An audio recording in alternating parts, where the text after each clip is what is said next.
Telugu capital భక్తి టీవీకి స్వాగతం సుస్వాగతం. నేను శ్రీలక్ష్మి.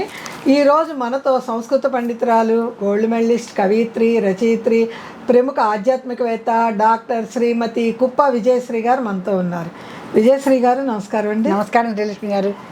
మూక కవి ప్రణీత మూక పంచశతి గురించి మనం వివరించుకుంటున్నాం కదండి. అద్భుతమైన శ్లోకాలు ఎంతో కళ్ళకు కట్టినట్టుగా ఆనందంగా చెప్తూ ఉన్నారు. అమ్మవారికి నాట్యం చేసినట్టే అనిపిస్తూ ఉంది మీరు చెప్తూ ఉంటే. ఈరోజు మూక కవి గారికి అమ్మవారి ఎలా కనపడిందంటారు? ఇవాళ మనం 47వ శ్లోకానికి వచ్చాను శ్రీలక్ష్మి గారు. మూక కవి గారు అమ్మవారిని నవరసాలతో దర్శిస్తున్నారని మనం చెప్పుకున్నాం ఎదురుకు. అవునండి.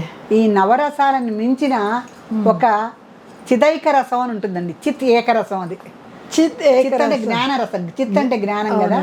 ఆ ప్రకాశవంతమైనటువంటి జ్ఞానరసంలో అమ్మవారిని మన మూక కవి వారు ఈ 47వ శ్లోకంలో దర్శిస్తున్నారు.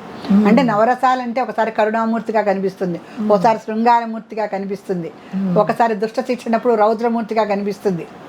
అలా కాకుండా అమ్మవారిని అంటే సృష్టికి అంతటికీ కూడా ఉన్నతోన్నతమైనటువంటి స్థితి ఒకటి ఉంటుంది. అది చిదైక, అది ఏకాకృతి అని కూడా మనకు వస్తుంది. ఏకాకృత్యై నమః అంటే లలితా సహస్రంలో కాదు, త్రిశతిలో వస్తుంది. ఏకాకృత్య, ఒకే ఒక్క ఆకృతి ఆవిడ. మొత్తం సృష్టికంతా ఉన్న ఒకే ఒక్క ఆకృతి ఎవరు అంటే అది అమ్మవారే. అట్లా ఏకైక రూపంలో అమ్మవారిని చూడగలిగే శక్తి ఈ మూక కవి వారికి ఉన్నది. ఈ మూక కవి ఆవిడ్ని ఎంత బాగా చూస్తున్నారంటే శివస్వరూపంలో అర్ధనారీశ్వరిగా చూస్తున్నారు, మళ్ళీ శివుడికి భిన్నంగా కూడా చూస్తున్నారు. శివుడికి భిన్నంగా కూడా కలిసి చూస్తున్నారు. అంటే భిన్నత్వంలో ఏకత్వం అండి శ్రీలక్ష్మి. భిన్నంలో ఏకత్వం ఒక్క మాట చెప్పాలంటే. ఏకత్వంలో భిన్నత్వం ఉండకూడదు, భిన్నత్వంలో ఏకత్వం. మనకి భిన్నత్వంలో ఏకత్వం అని చెప్పుకోవటమును మన శంకరాచార్యుల వారి అద్వైత మతం కూడా ఏంటంటే ఎన్ని ద్వితీయాలన్నా ఉండొచ్చు, ఎన్ని ఏకత్వాలన్నా ఉండొచ్చు, కానీ అన్నీ కలిపి అద్వితీయం. దీన్ని మించిన తర్వాత ఇంకే ఉండదు.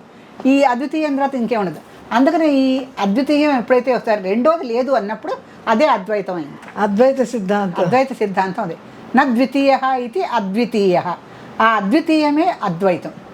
రెండో వాళ్ళు లేరు. శివుడు ఒక్కడ దేవుడు అంటే శివుడే దేవుడు అంతే, రెండోది లేదు. ఆ శివుడు ఏమిటి అనేది తవ్వుకుంటూ పోయిన కొద్దీ ఏకత్వాలు, భిన్నత్వాలు, అద్వైతాలు, ద్వైతాలు అన్నీ వస్తాయి. చివరికి అంతా కలిపి మళ్ళీ అద్వైతానికే వస్తాం. అటువంటి అత్యద్భుతమైన ఆయన వ్యాఖ్యానంతో ఎన్నో గ్రంథాలు ఉన్నాయి. దానికి ఉదాహరణగానే ఈ శ్లోకం ఉంది. ఇప్పుడు మనకి వివరించండి. ఈ శ్లోకం చాలా భిన్నంగా ఉంటుందండి. అసలుకి ఇప్పటి వరకు మూక కవి వారు అమ్మవారిని చూసింది ఒక ఎత్తు. ఇప్పుడు అభిదాకృతి, భిదాకృతి. నేను చదివేటప్పుడే మీకు తెలిసిపోతుంది చూడండి శ్రీలక్ష్మి. అభిదాకృతి, భిదాకృతి. ఒక ఆది చేశాడు అంతే కవిత్వంలో. అభిదాకృతి, అభిదాకృతి, భిదాకృతి. మళ్ళీ అచిదాకృతి అపి చిదాకృతి మాత. ఈ మాత ఎలా కనిపిస్తుంది? ఒకసారి అచిరాకృతి, చిరాకృతి, ఒకసారి చిరాకృతి. అచిరం అంటే చిరం కానిది, చిరం అంటే చిరమే. అందుకని ఒకసారి ఎలా కనిపిస్తుంది? అచిరాకృతి అపి చిదాకృతి. ఒకసారి అచిరాకృతిలో కనిపిస్తుంది, ఒకసారి చిదాకృతిలో కనిపిస్తుంది. ఎవరు కనిపిస్తారయ్యా? మాత. అంటే భిదాకృతి, అభిదాకృతి, అజిదాకృతి, చిదాకృతి ఇలా కనిపిస్తుంది అమ్మవారు ఆయనకి. తర్వాత అనహంత త్వం అహంత. ఇది బ్రహ్మాండమైన పదం అండి ఇది. అనహంత, అహంత. ఒకసారి అనహంతగా కనిపిస్తోంది, ఒకసారి అహంతగా కనిపిస్తోంది. ఈ మూడు పదాలు మనం అంటే ఆయన 3 రకాల ఉదాహరణలు ఇచ్చారు మనకి కవి. అని ఇచ్చి చివరికి అంటాడండి, భ్రమయసి కామాక్షి శాశ్వతి విశ్వం. ఈ కామాక్షిదేవి మన ఎంత భ్రమలో ఉంచుతుందంటే ఆవిడ ఇన్ని రకాలుగా మనకు కనిపిస్తుంది. అందుకని భ్రమయసి కామాక్షి శాశ్వతి విశ్వం. ఈ అమ్మవారి విశ్వంలో మనకి భ్రమ అనేది శాశ్వతం అండి. భ్రమ మాయ లేనిది అసలు జీవి పుట్టుకే లేదు కదా. అంతే కదా. మాయలోంచే కదా మాయ. అలా మాయ కమ్ముతూనే ఉంటుంది. ఎందుకంటే మనకి అంటే శిశువు పుట్టేటప్పుడు మాయ వదిలేసి పుట్టినా మళ్ళీ ఇంకొక మాయలో పడిపోతాడు. మాయ లేని ఈ ఒక్కసారి ప్రకృతిలోకి వచ్చి పంచభూతాలను పీల్చుకుని వెంటనే మాయ వచ్చేస్తుంది వాడికి, శిశువుకి వచ్చేస్తుంది. అమ్మ అంటాడు, ఆకలి అంటాడు, అటు ఇటు కళ్ళు చిప్పి చూస్తుంటే అయిపోయింది, మాయలో పడిపోయాడు. లోపల ఉన్నసేపు వాడికి ఏ ఆకలి లేదు, ఏ గాలి వెలుతురు లేవు, అయినా బాగానే ఉన్నాడు. బయటకు వచ్చాడు, ఆ మాయలో పడిపోతాడు. అంతే. అందుకనే చాలామంది చెప్తారు, ఆ శిశువు ఎందుకు రోధిస్తాడంటే నేను ఇక పరమాత్మ స్వరూపాన్ని నుంచి విడిపడి ఈ మాయా ప్రపంచానికి వచ్చాను కదా అని ఏడుస్తాడట. అది చూసారా, అందుకని ఏడుస్తాడు. ఆ జీవుడికి తెలిసిపోతుంట ఇక నేను మాయా ప్రపంచంలో పడి, ఎందుకంటే భూమియే ఆకర్షణ శక్తి కదండి. ఈ భూమి మీద పడ్డ తొలి క్షణం నుంచి ఇంకా మాయా ప్రపంచమే. భూమి ఆకర్షిస్తూనే ఉంటుంది, పంచభూతాలు లాగేస్తూనే ఉంటాయి. ఇక మమకారాలు, కార్పణ్యాలు, కక్షలు, అనురాగాలు, ద్వేషాలు, అన్ని రకాలైనటువంటి వచ్చేస్తాయి, అన్నీ వచ్చాయి. ఇక్కడ అమ్మవారిని ఆయన ఎలా చెప్తున్నారంటే అభిధాకృతి అంటే, అభిధ అంటే భేదం లేనిదండి. అమ్మవారికి భేదం ఏం లేదు. అదేదో ఒక చక్కటి పాట ఉంది, పూరి గుడిసెలో అయినా పెద్ద మేడలో అయినా వెన్నెల ఒకేలాగా పడుతుందట. చక్కటి పాట ఉంది మనకి. అంతే కదా. అలాగే మేడంటే మేడ కాదు, గూడంటే గూడు కాదని ఒక చక్కటి పాట ఉంది మనకి. దాంట్లో ఈ వెన్నెల ఎలా పడుతుందంటే గూడులోనూ పడుతుంది, చిన్న గూట్లోనూ పడుతుంది, పెద్ద మేడలోనూ పడుతుంది. అవునండి. అలా అమ్మవారికి భేదాలు ఏమీ లేవు, ఎందుకంటే ప్రకృతే ఆవిడ.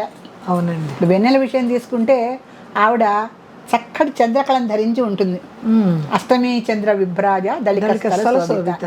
ఆ అష్టమి చంద్ర అలంకారంతోనే ఆవిడ ఆ చక్కటి వెన్నెలని అంతా, భూమి అంతా ఒకటే ఆవిడకి, భూమి అంతా ఒకటి, ఆ వెన్నెల్ని ప్రసరిస్తూనే ఉంటుంది. అలా అభిధాకృతి భిధాకృతి. అలాని వెన్నెల లేనటువంటి ప్రదేశాలు కూడా కొన్ని ఉంటాయిగా, మరి వెన్నెల పడనటువంటి ప్రదేశాలు కూడా కొన్ని ఉంటాయిగా. పడే ప్రదేశంలో అంతా చూపిస్తుంది. భూతలం మీద అంతా వెన్నెల పడుతుంది, పాతాళ లోకంలో పడదు కదా. ఉదాహరణకి మనం ఇవన్నీ చెప్పుకుంటాం. అది కరెక్ట్. అభిధాకృతి భిధాకృతి రెండు అమ్మవారే. అభిధాకృతి భిధాకృతి, భేదము ఉన్నదానివి నువ్వే, భేదము లేని దానివి నీవే. అచిదాకృతి చిదాకృతి, ఇది కూడా చెప్తాడు. అంటే ఏంటి? చిదాకృతి అంటే చిత్ అంటే జ్ఞానం అండి, జ్ఞానం అంటే చైతన్యం. అలాగే అమ్మవారు చైతన్య రూపము ఆవిడే. అమ్మవారు అచితాకృతిరపి చిదాకృతిర్మాత, మళ్ళీ ఇది కూడా చెప్తాడు.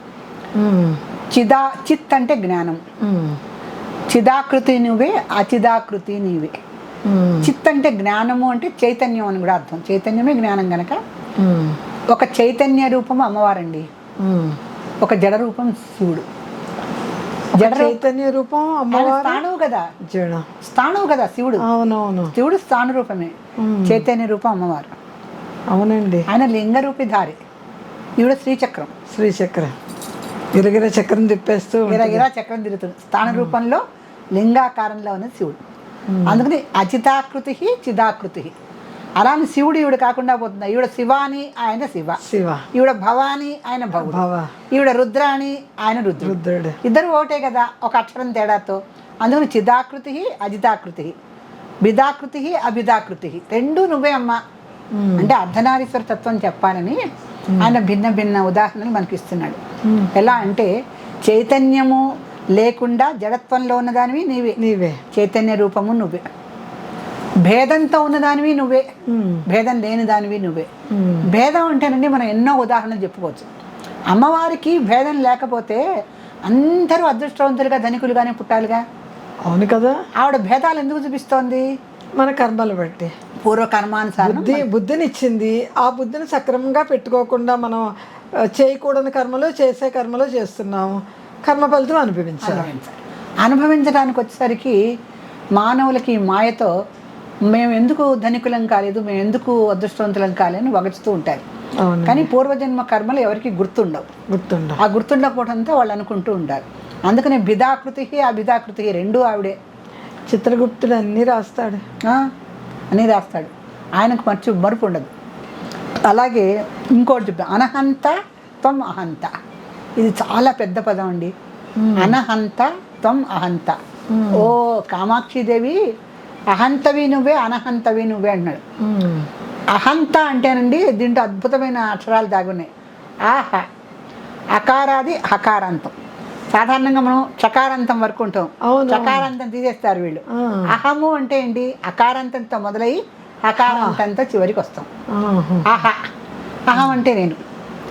ఈ అహం అనేటువంటి శబ్దాన్ని నేనే, అనహంతని కూడా నేను కాదుగా. దీనికంటే బెస్ట్ ఎగ్జాంపుల్ చెప్తారు. ఒక జ్ఞానిని పలకరిస్తే మనం, ఒక వ్యక్తిని మనం నీ పేరేమిటి అంటే అతను ఏం చెప్తాడు, నా పేరు ఇది అంటున్నారు అంటే, నిజమైన వ్యక్తుడు ఎవరైనా అంటే జ్ఞానము తెలిసిన వాడు ఎవరు కూడా నా పేరు కృష్ణ, నా పేరు రామ అని అండు, నన్ను రాముడు అంటారు అంటాడు. ఎందుకంటే ఈ శరీరం నాది కాదు, నా శరీరం లోపల ఉన్న ఆత్మ ఎన్నో శరీరాలు ధారణ చేసి వచ్చింది. ఈ శరీరానికి గుర్తుండటానికి ఒక రామ, ఒక కృష్ణ పేరు పెట్టుకున్నారు కనుక అతను ఏం చెప్తాడు, నేను రాముణ్ణి అనడు. నేను రాముణ్ణి అంటే అతను రాముడు ఎలా అయ్యాడు, నన్ను రామ అంటారు, నా పేరు ఇది అని, నా పేరు ఇది కదా, నన్ను రామ అంటారు. రామ అని వాళ్ళు అంటారు కనుక నేను రామ అంటే పలుకుతా, కానీ నేను రామ అని కాదు, నేను ఒక ఆత్మ శరీరాన్ని. ఆ ఆత్మ ఈ శరీరాన్ని అంటిపెట్టుకుని ఉంటే ఈ శరీరాన్ని గుర్తుపెట్టుకునేందుకు వాళ్ళు రామ అని పేరు చెప్పారు. అది అహంతాకి అనహంతాకి తేడాదనమాట. ఎందుకంటే అహము అంటే నేను కదండి, ఈ అహం అనే నేనుకి మనం పేరు పెట్టుకున్నాం అంటే అది తప్పు. అందుకే అహం అని నేనని చూపించకూడదు అంటారు పెద్దవాళ్ళు. అహం అంటే నేను అయినా ఈ నేను ఎవరు, ఆత్మస్వరూపాన్ని, నేను శరీర స్వరూపాన్ని కాదు. ఈ శరీరం శాశ్వతమైనది కాదు కనుక ఈ శాశ్వతం కాని శరీరానికి పేర్లు పెట్టుకొని నేను నేను అనుకోవడం తప్పు కనుక జ్ఞానులు ఎలా మాట్లాడతారంటే నన్ను రామ అని పిలుస్తారు, అహంబో అభివాదయే అని మనకు ఉపనయనాల్లో చెప్పిస్తుంటారు. ఆ పేర్లు నన్ను అలా పిలుస్తారు, అలా చెప్తున్నాను నేను అంటారు. చెప్తే నా పేరు ఇది, నేను ఇది అని చెప్పరు. అంటే నేను నా పేరు అని చెప్తే అది అహం అయిపోతుంది. ఆ అహాన్ని తీసేసి అనహంతగా ఉండాలి అంటే నేను అహాన్ని కాదు, నేను కాదు, నా శరీరము ఈ ఆత్మని ధరించి ఉంది అని చెప్పడం అనహంత. నేను అంటే శరీర ధారణకి నేను అని చెప్పుకోవడం. ఆ అనహంత అంటే ఈ శరీరాన్ని అంటిపెట్టుకున్న ఆత్మ ఏదో అది. అందుకని ఇప్పుడు అనహంతము అంటే అహము కానిదండి, అహంతము అంటే అహము అయింది. అహము కానిది రెండు కూడా అమ్మవారే అని చెప్తున్నారు. అంటే అహం అంటే ఏంటి, నేను అనేటి అజ్ఞానం. అనహంతము అంటే నేను కాదు అని తెలుసుకునే జ్ఞానమే అనహంతం. నేను కాదు. ఇప్పుడు మనకున్న శరీరం శాశ్వతం కాదు కనుక ఈ శరీరాన్ని చూపిస్తూ నేను అనుకుంటే తప్పు. అందుకనే జ్ఞానులైన వాళ్ళు ఎవరు కూడా నేను అని ఇలా చూపించుకోరు, నన్నేదో ఆ నామంతో వ్యవహరిస్తూ ఉంటారని చెప్పుకుంటారు. సో అహంతకి అనహంతకి రెండిటికి ఉన్న తేడా కూడా నువ్వే తల్లి అని చెప్తున్నాడు. అంటే అహంతము అనహంతము ఆవిడే, భిదాకృతి అభేదాకృతి కూడా ఆవిడే, చిదాకృతి అచిదాకృతి కూడా ఆవిడే. అంటే చైతన్యము స్థాణువు కూడా అమ్మవారే, భేదము అభేదము ఆవిడే, అహంతము అనహంతము కూడా ఆవిడే. అన్నీ నీవే కదా తల్లి. ఇంకా శివస్వరూపానికి శక్తి స్వరూపానికి తేడా ఎక్కడుంది? శివశక్తి ఐక రూపం కదా, శివశక్తి ఐక రూపిణ్యై నమః అని లలితా సహస్రం చివరినామంలో వచ్చినట్టు మీరిద్దరూ ఒకటే కదా. అలాంటప్పుడు నువ్వు శబ్దాన్ని ఎప్పుడు, శ్రీచక్రం ఎప్పుడు శబ్దిస్తూనే ఉంటుంది. నవావరణ పూజలు చేస్తాం కదా, ఆ నవావరణలో ఉన్నటువంటి బీజాలన్నీ కూడా శబ్దిస్తూ ఉంటాయి, బాగా ప్రకాశిస్తూ ఉంటాయి ఉజ్వలంగా. ఆ ఉజ్వలంగా ప్రకాశించే అక్షరాలన్నీ కూడా బాగా స్పందిస్తాయి. అవన్నీ బీజాక్షరాలు కనుక ఆ చక్రానికి శక్తి ఉంటుంది. అందుకని ఎప్పుడు కూడా స్త్రీకి చలన శక్తి ఎక్కువ. అందుకని ఈ శ్రీచక్రము అమ్మవారి దగ్గర ఉండటంతో ఆ శ్రీచక్రమే శక్తి, ఆ శక్తికి చలన దశ ఉంటుంది. అది శబ్దించే గుణం కలదు. అర్థం చెప్పే గుణం ఏంటి? శివుడిది. శబ్దార్థాలు అనమాట. వాగర్థావివ సంపృక్తో వాగర్థ ప్రతిపత్తయే. మన కాళిదాసు శ్లోకం ఉంది కదా, వాగర్థావివ సంపృక్తో వాగర్థ ప్రతిపత్తయే జగతః పితరౌ వందే పార్వతీ పరమేశ్వర.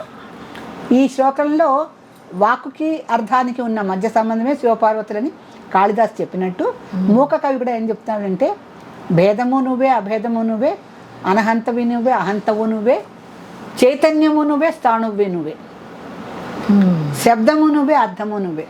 కాకపోతే శివశక్తి రూపాలు ఎలా అయినాయంటే శబ్దము స్త్రీ శక్తి అయితే అర్థము శివుడు. అలా శివశక్తి రూపాలు అయ్యారు వీళ్ళిద్దరు, శబ్దార్థాలుగా ఉన్నారనమాట. ఈ రకంగా తల్లి నువ్వు విశ్వమంతా ఉండి మమ్మల్ని మాయలో ముంచుతున్నావు. అందుకని చివరి వాక్యం ఏం చెప్పారు? భ్రమయసి కామాక్షి శాశ్వతి విశ్వం అంటున్నాడు ఆయన. అంటే ఈ విశ్వమంతా నువ్వే ఉండి మమ్మల్ని భ్రమింపజేస్తున్నావు అంతేగా. ఏది మంచి ఏది చెడు, ఏది శాశ్వతం ఏది అశాశ్వతం అనేది అందరికీ కూడా సందేహాస్పదంగానే ఉంటుంది. సృష్టి ఉందా కాదా, సృష్టి ఎందుకు చేశాడు భగవంతుడు అంటే కొంతమంది ఏమో వినోదార్థం అంటారు, కొంతమేమో బాలలీల వినోదిని కదా అమ్మవారు, బాలలీలగా ఆవిడ సృష్టించిందని చెప్తారు. కొంతమంది ఏమో ఆయన సృష్టి స్థితి కారకుడు కనుక ఆయన సృష్టి చేయకపోతే ఎలా, ఆయన కార్యక్రమమే అది కదా అంటారు. కానీ సృష్టిని ఎందుకు సృష్టించావు అనేటువంటి ప్రశ్నకి ఆ ప్రశ్నలోనే జవాబు ఉండదు. సృష్టి అంటేనే సృష్టింపబడేది, సృష్టింపబడేటువంటి సృష్టిని భగవంతుడు ఎందుకు సృష్టించాడు అంటే అది సృష్టి. ఆ సృష్టిని సృష్టిగా ఆయన చక్కగా నిర్మిస్తాడు. అందుకని సృష్టిని ఎందుకు చేశావు, ఆయనే లయించేది ఆయనే, స్థితి కారకత్వం తప్పదు. స్థితి లయ మూడు కూడా ఆయనే చేస్తారు కనుక ఈ మూడు నువ్వు ఎందుకు చేస్తున్నావు అనేసి ఎవరు కూడా ప్రశ్నలు అడగరు. ఎందుకంటే మనిషి గాలి ఎలా పీలుస్తాడో దేవుడు సృష్టి ఎలా చేస్తాడు, ఆయన కార్యక్రమం అది, మన కార్యక్రమం ఇది. ఆ రకంగా సృష్టిని సృష్టికర్త ఎందుకు చేస్తాడంటే సృష్టించాలి కనుక ఆయన చేస్తాడు అనేది ఒక జవాబు. ఇప్పుడు మన మూక కవి ఏం చెప్తున్నారంటే వీళ్ళిద్దరూ కూడా కలిసి ఒకటే అని చెప్పటానికి భేదము అభేదము నువ్వే, ఆకృతి నువ్వే అనాకృతి నువ్వే, అహంతవి నువ్వే అనహంతవి నువ్వే, ఇలా నిన్ను శివపార్వతుల ఐక్య రూపంలో ఓ కామాక్షిదేవి ఈ విశ్వమంతా భ్రమింపజేసే నిన్ను నేను దర్శిస్తున్నాను అని చెప్పారు మన మూక కవి వారు. ఎంత చక్కటి వివరణ అండి. అవునండి, ఎంత భావం ఉంది, ఎంత గూఢార్థం ఉన్నది. ఇంకా ఆ శ్లోకం ఇది చెప్పుకోవాలంటేనండి ఇంకొక గంట వ్యాఖ్యానం ఉంటుంది కదా. మన పఠితలకి కొంచెం కొంచెం మనం ఫిలాసఫీ అలవాటు చేస్తూ తర్వాత ఇంకా బాగా వీళ్ళకి అర్థమవుతోంది, మనకి వాళ్ళు పెట్టే కామెంట్స్ బట్టి వాళ్ళకి మూక పంచసతిలో ఉన్న ఆధ్యాత్మిక రహస్యాలు కూడా అర్థమవుతున్నాయి అంటే మనం ఇంకొంచెం ముందుకు వెళ్ళచ్చు. తప్పకుండా. శ్రీమాత్రే నమః. విజయశ్రీ గారు, ఈరోజు మన పుణ్యగ్రంథం ఎవరింటికి వెళ్తుందండి? అమ్మవారి రూపంలో. అమ్మవారి రూపంలో మన కంప్యూటర్ సెలెక్ట్ చేసిన వాళ్ళల్లో పి నాగేశ్వరి ఆదోని అండి. పి నాగేశ్వరి ఆదోని. నాగేశ్వరి గారు, మీకు లలితా సహస్రనామం 1000 ఫలితాలతో కూడినటువంటి దివ్య పుణ్య గ్రంథం త్వరలో మీ ఇంటికి చేరుకుంటుంది. మీరు అభినందనీయులు. నాగేశ్వరి గారు, స్క్రీన్ పైన వచ్చే నెంబర్కి పూర్తి చిరునామా, పిన్ కోడ్ నెంబరు వ్రాసి పంపించండి. తెలుగు క్యాపిటల్ భక్తి టీవీ వారు మీకు త్వరలో పుస్తకం అందిస్తారు. మన సదాశివ కుటుంబ సభ్యులందరూ లైక్ చేయండి, కామెంట్ పెట్టండి. కామెంట్ పక్కన మీ పేరు, ఊరి పేరు మర్చిపోకుండా వ్రాయండి. అప్పుడు కంప్యూటర్ మాత మనల్ని అనుగ్రహిస్తుంది. శ్రీమాత్రే నమః.